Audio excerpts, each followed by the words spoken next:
Hello and welcome back to OCD Coded. My name is Erin Brown, licensed marriage and family therapist and mental health counselor. I also have OCD myself, and my hope with this is to really help you to understand and identify your OCD so that you can really use it as a strength instead of feeling like it's something that you have to overcome. If you want more information, please check out my website at ocdcoded.learnworlds.com. So today we're going to be talking about attachment styles, and that's a thing that has become more and more known in the recent years, and it can really be helpful to explaining a lot of patterns that happen in couples or all different kinds of relationships, not just romantic relationships, and how we interact with that, and just how OCD is a fear-based disease, as they say. So I don't want to say this disease, but like it's good to think of it like that as there is a fear-based component to it, and that fear is at the center. Is what is the fear, and if we can identify that deep fear and respond to it differently, then that can be really helpful. And that, as with so many things, a lot of people struggle with the same things as with OCD, but like OCD takes it to this whole other level and really has that really hard time with starting and stopping. And so once they start, they just can't stop thinking about whatever it is. And so with attachment styles, it can be about the relationship. The person just can't stop thinking about it and thinks they have to do something right now or something bad's going to happen. And one way that can manifest looks a lot like anxious attachment, which is based again on the fear of rejection and abandonment. And so feeling like I want to resolve it right now. We can't not resolve it. If we don't resolve it right now, something bad's going to happen, and really seeking assurance, which is a very common compulsion.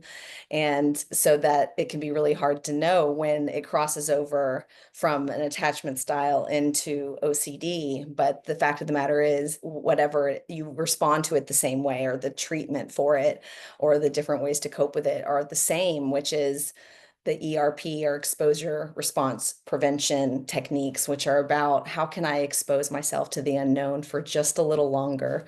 And it's a reminder that one of the key antidotes to OCD is maybe, maybe not.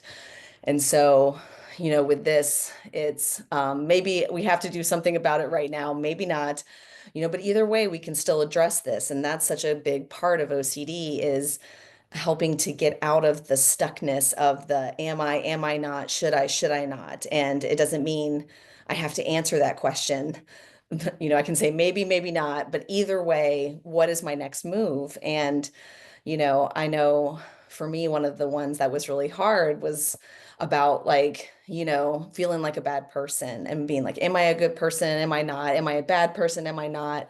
A good person feels bad about what they did. So I just have to feel bad about what I did forever. Otherwise, I'm a bad person, are common kind of ways that sounds like. And so it really helped for me too when thinking about like, okay, if I do say maybe, maybe not, maybe I'm a good person, maybe I'm not. But either way, my next action is to do the best I can, which of course can be hard with OCD too, because, it's what is the next best action or what is the right thing to do. But the goal is to keep trying and to not sit in our heads and do the calculations over and over and over again. And so with relationships and with avoidant attachment or anxious attachment, those are just kind of different ways OCD can manifest in that also, where the anxious attachment is really trying to seek assurance through like, prove you love me, tell me you love me right now, show me you love me by listening to my feelings, and show me you love me by doing these things or talking about your feelings. And I think that can be really hard for a lot of people, because it's valid and we want to validate their feelings, that they want reassurance. But it can also feel so hard for both of them, where it also no amount of reassurance is ever quite enough. And with the avoidant attachment, it doesn't mean that there's not feelings there. It's an avoidance of conflict. It's an avoidance of, it's feeling like kind of that powerless feeling of no matter what I say, it seems to make it worse or make it more upset. And that the goal would be, again, with that, like that's the avoiding the trigger, which is another OCD thing. Like if I either I'm going to stare at it and like, run at it and try to calculate it, or I'm just going to avoid it and try to just and almost like dissociate from it, as in fight, flight, or freeze, and being able to talk about it that way. And that can be really important too, to remember, that it's not as intentional and malicious or most of the time, or it doesn't have to be like that. That's not the only like explanation for what could be going on with it all. And so it's so important to be able to, and that's where we're trying to address that fear of rejection or abandonment and respond to it differently. Instead of responding to it by seeking assurance or by avoiding the conflict, can we try almost anything else at first? And that's one of the ways I say it too, where it's just, what ways can we try this? And just any other way. It doesn't matter what it is, whatever way you think, but we just have to try it. And that those attachment styles, it's so good to kind of know it. And I think too, because the whole idea also is that if you are an avoidant attachment style, you will most likely choose an anxious avoid or an anxious attachment style partner. And no matter, so that you will likely come into these same things again and again. And being able to notice what things are patterns are based on attachment style instead of the specific person. So realizing if you're running from kind of relationship to relationship, but encountering that same kind of pattern and not knowing why, it doesn't have to mean it's you. And it doesn't mean you have a bad picker. That's a pet peeve of mine to hear people say that.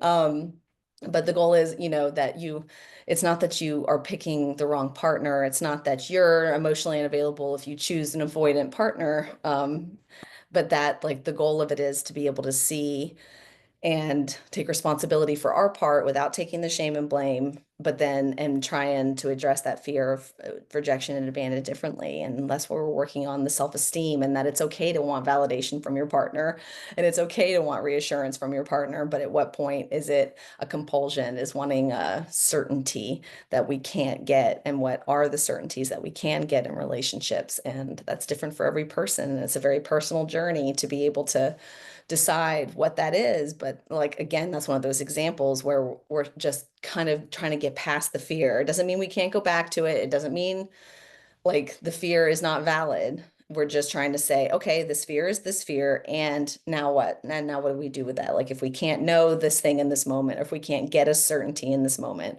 what are our options? Whether they're to soothe ourselves or to do an action, or what option do I have in this moment, and how can I, in whatever way, try to continue to move forward and to be able to be gentle with myself in that process and realizing that shame doesn't work. So how about we try encouraging ourselves and try it in this new way of being curious more than judging. And but of course, knowing that like not even we don't want to judge for judging either. It's knowing that of course people are scared of abandonment and rejection, and that's a normal feeling to have. So just how can we respond to that fear differently is the suggestion I have for you this week. And I hope you found that helpful.